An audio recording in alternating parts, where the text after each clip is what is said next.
Acting for the French crown, in 1608, Samuel de Champlain established a fur trading post, from which originated the city of Quebec. The city looms over the St. Lawrence River like a majestic fortress, the birthplace of French culture in North America.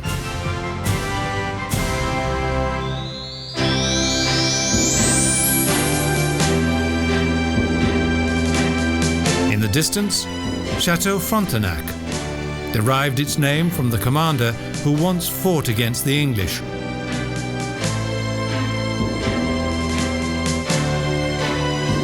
The chateau, with its characteristic small towers and green glimmering roofs, majestically watches over the city.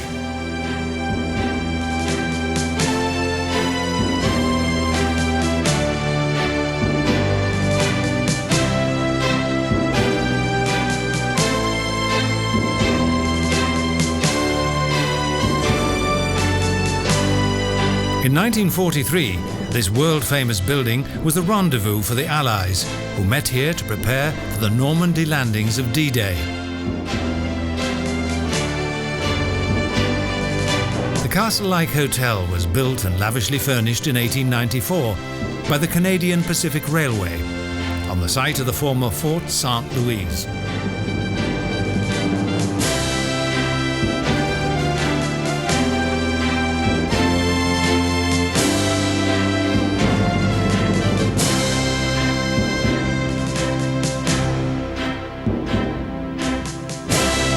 The cannon are a reminder that this was once a place of battle that graced the pages of history. But today, the terrasse différente and the lawns are used for more leisurely pursuits.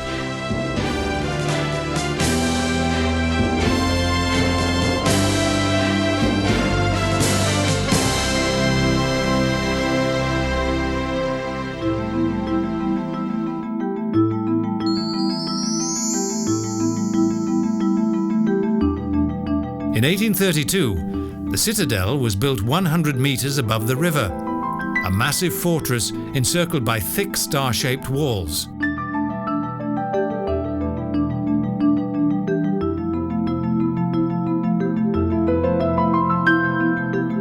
At the headquarters of the 22nd Canadian Regiment, each day there is a performance of living history. The regiment's motto is "Je me souviens," I shall remember. Each morning, tourists make for the citadel to be sure of a good place from which they can enjoy the fascinating spectacle.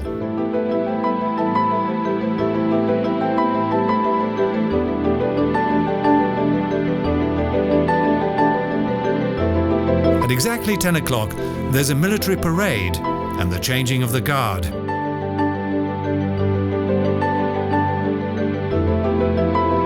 Perfect time, dressed in red uniforms and large black fur helmets, the soldiers march across the parade ground.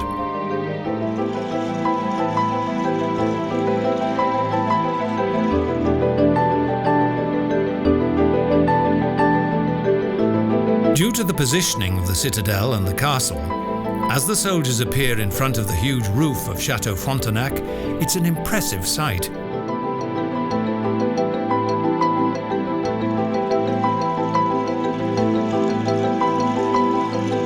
Next, the escorting officer marches with pointed steps toward the relief guard.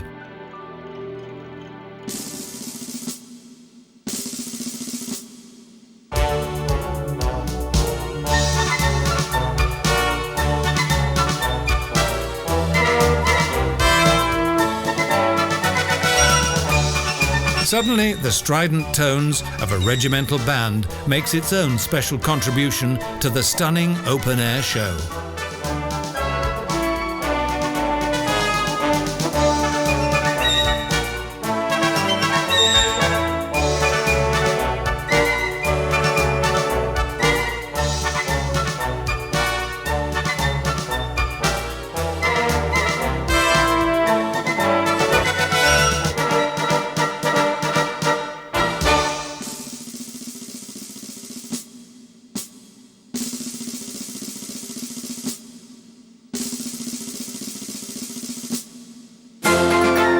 The regimental mascot, a billy goat, is always in attendance. Occasionally, it seems that the goat is leading the parade.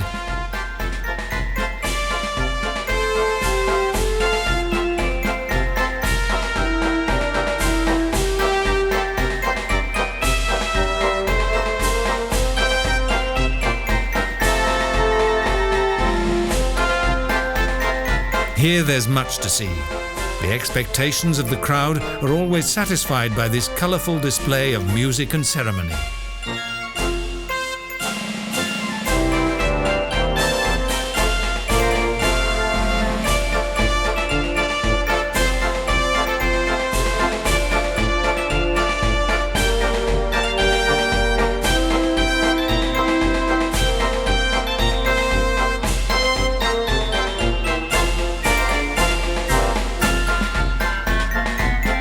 The large square is ideal for the parade. The routines are conducted with great discipline and skill, and are sometimes reminiscent of a theatrical performance.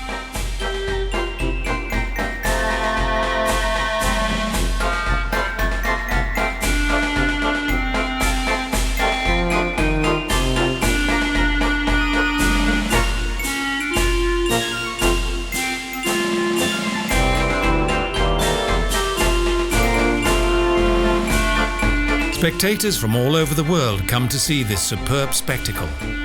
With a fixed gaze, the billy goat stands solemnly beside the officer.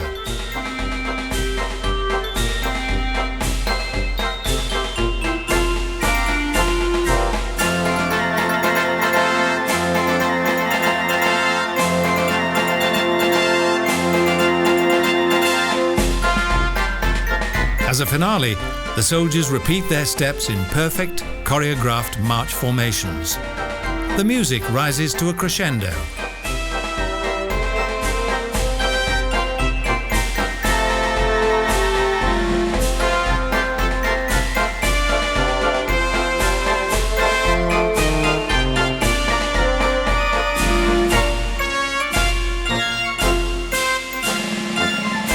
And General Billy Goat vacates the military stage. He has seen enough. He is satisfied with the display.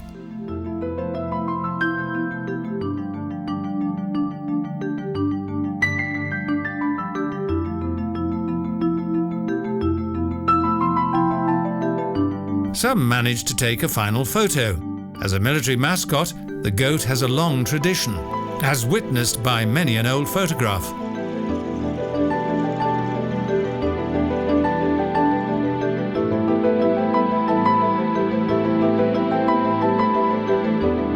In the Military Museum, there is a variety of uniforms and detailed reconstructions of past historic battles.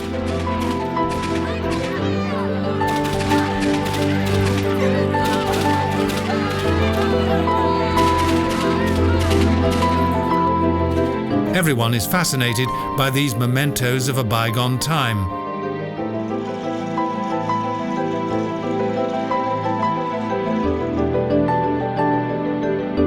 Visitors may only enter the citadel with an authorized guide.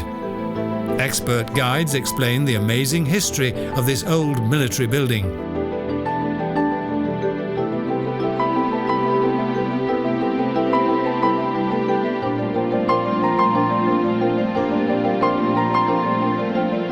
The huge citadel dominates the narrowest point of the St. Lawrence River and is both the central and most historic fortification of the region.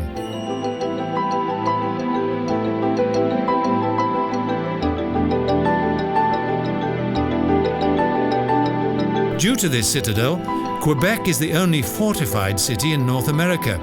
The buildings, including the officers' mess and the commander's residence, are still in perfect condition.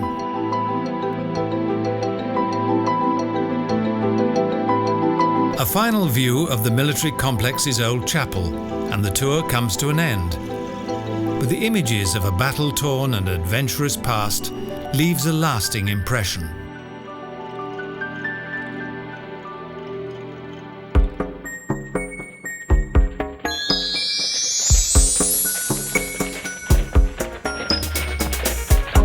Calèche is the name of Quebec's horse-drawn carriages.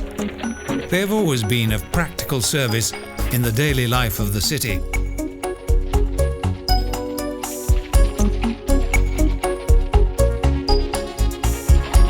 A round trip with a horse and carriage through the upper city is a must.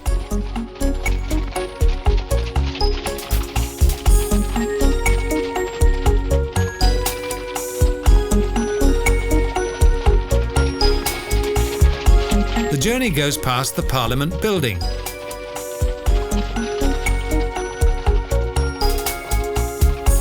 which resembles the splendid buildings of Paris.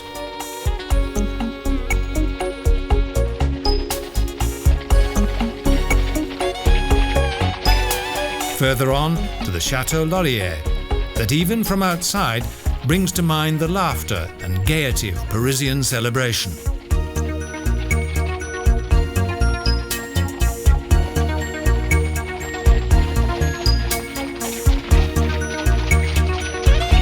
In the shade of old trees, past a comfortable residential quarter, a small well quenches the horse's thirst.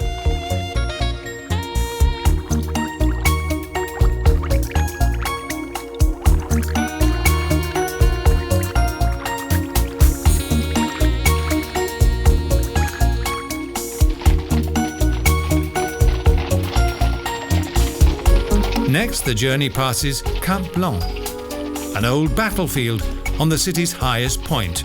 Now it consists of tranquil parks and tidy flower beds.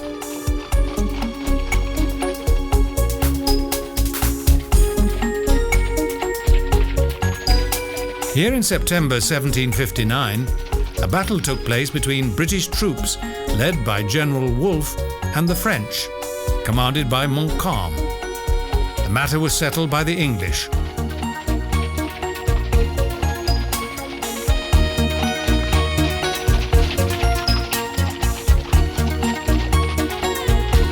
Both generals perished during the bloody battle.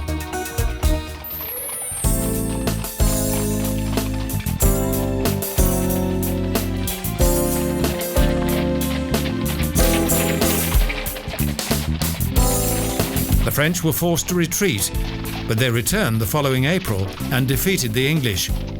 But the victory served no useful purpose.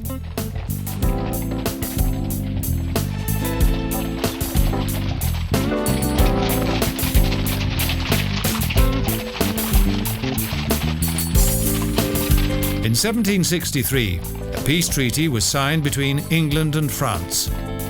La Nouvelle France was presented to the English crown.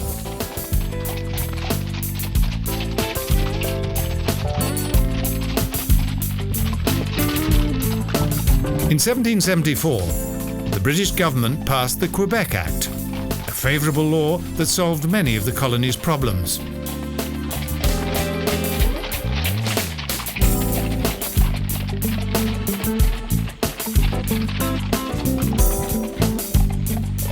This law gave the French citizens religious freedom and confirmed the legality of the French legal system in the region. Thus, peace returned to the St. Lawrence River.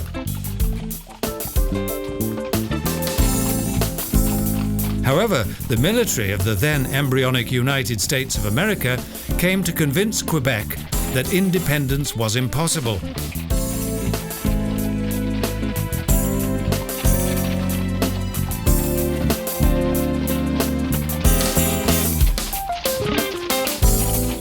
But none of those in Quebec wanted to become part of the United States, and instead were determined to become a province of Canada.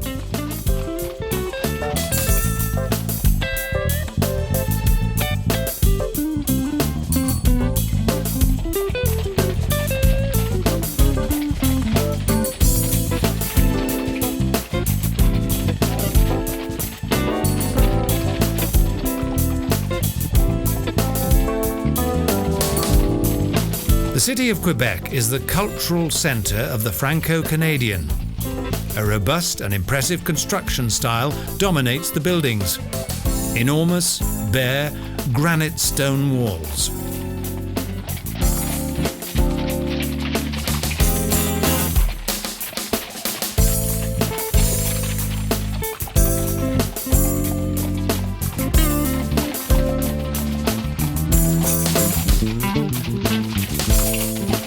A city whose traditions are familiar with its European visitors. A city that has never really broken its ties with the old world.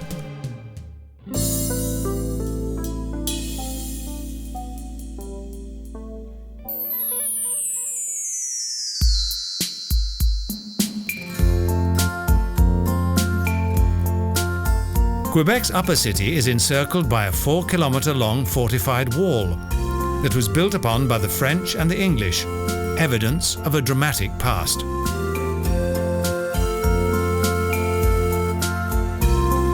In former times, various gates barred entry to the fortress, but today they are wide open and welcome visitors into the well-preserved town. At each corner of the city wall, military towers still watch over the old town.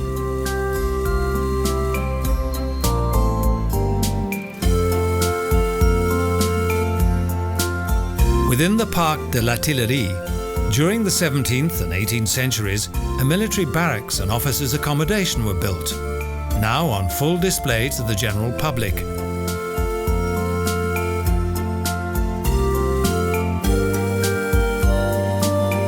The furnishing of both soldiers' and officers' quarters indicates a lively past.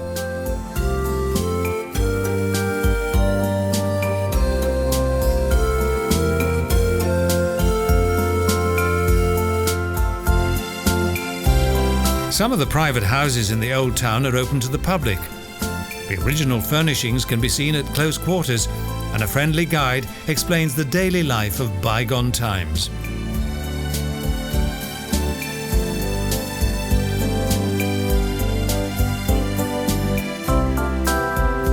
The old town of the former proud capital of New France is reminiscent of European building design, and even today demonstrates its strong bond to the French motherland.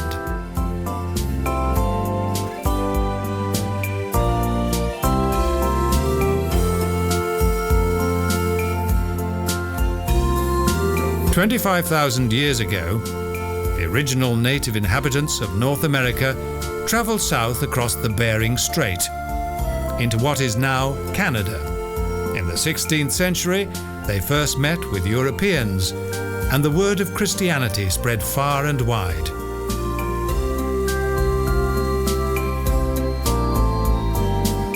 The American French Museum is located in the Jesuit seminar that was established in 1663 by Bishop Laval.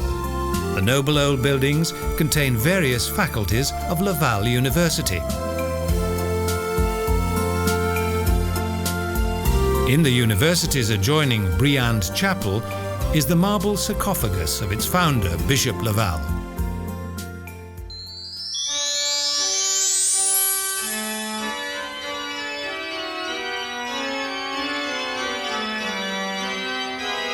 Designed by master builder Baillarger in 1844, the cathedral, Notre Dame de Québec, was Canada's first Catholic cathedral.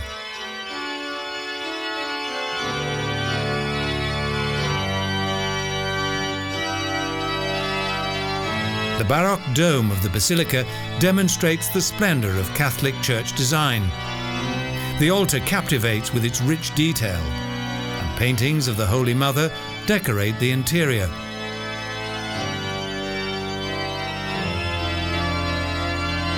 On 3 occasions, North America's first cathedral was ravaged by fire, but each time it was rebuilt.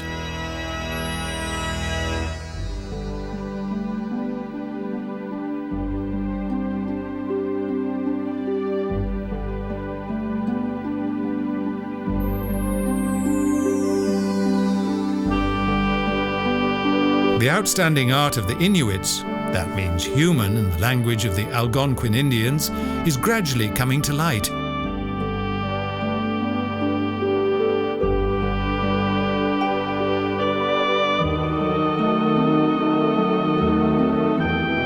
At the Rue de Trésor, artists sell their watercolours and etchings.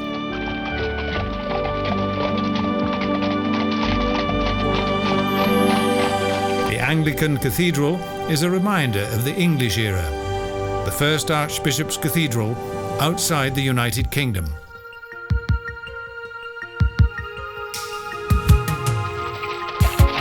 Charles Dickens referred to Quebec as the Gibraltar of North America, the much fought for city that was so frequently forced to defend its historic heritage.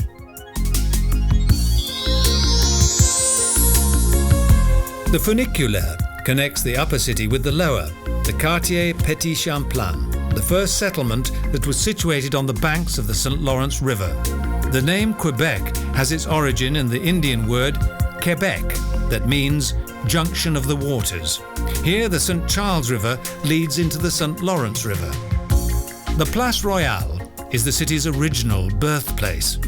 The face of the French Sun King, Louis XIV, smiles benevolently across his regal square. This is the tiny church of Notre-Dame des Victoires.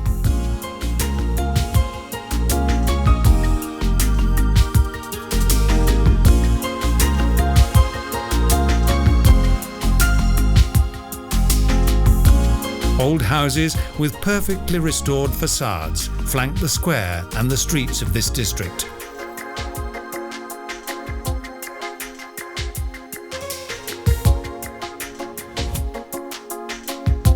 Nostalgia fills the air. And from each direction, there is the striking silhouette of Chateau Frontenac towering high into the sky.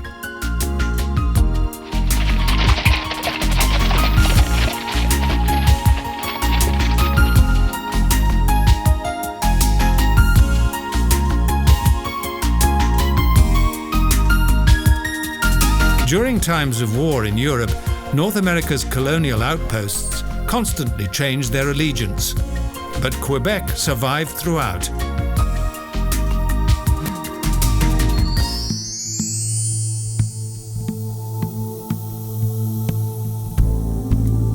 When night falls, the city on the rock transforms itself into a fantastic spectre of light and shadow, of colour and contrast.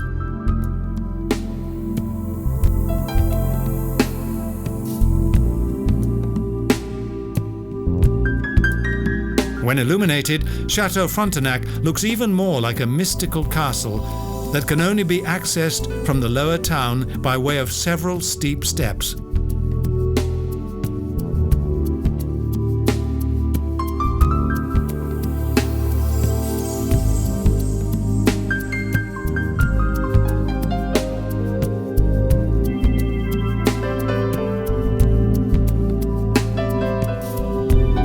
In the darkness, the illuminated windows of numerous small towers take on the appearance of a mosaic.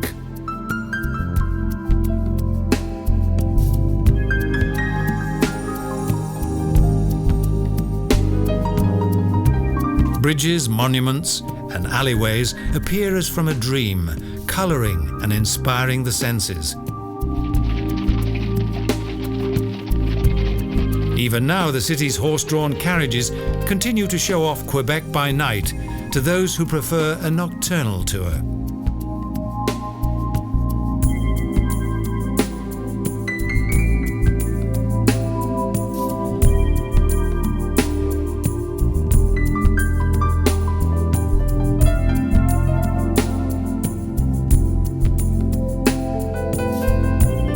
The train station looks like a medieval castle, and its large hall seems to be the grand entrance chamber of a palace.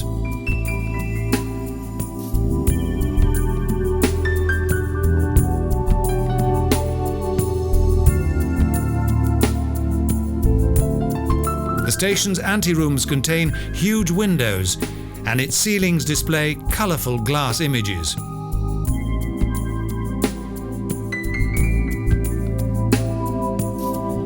Different heraldic figures decorate the walls and columns, and artistic lamps hang down like huge icicles from the ceiling in the main hall.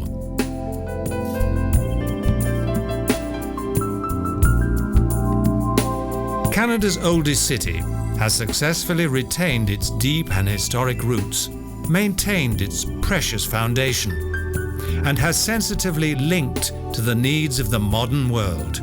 Quebec, a sparkling gem of French culture in North America.